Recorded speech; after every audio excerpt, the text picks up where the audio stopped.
Right, this is a quick video of a Saab 9.3 steering wheel removal. The best way to get rid is from the bottom.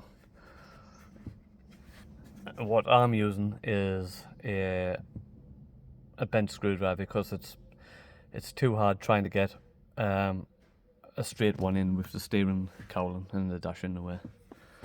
So it should come straight off.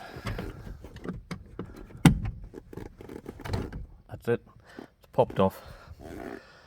And what I'll do is I'll pause the video and I'll remove it and I'll show you from the back which way you need to push the lever inside. Alright, I've now got the steering wheel off and you can see inside the catch in there. And obviously that's why you're best off having the steering wheel pointing down to get rid, because you can't get rid because the dash is in the way.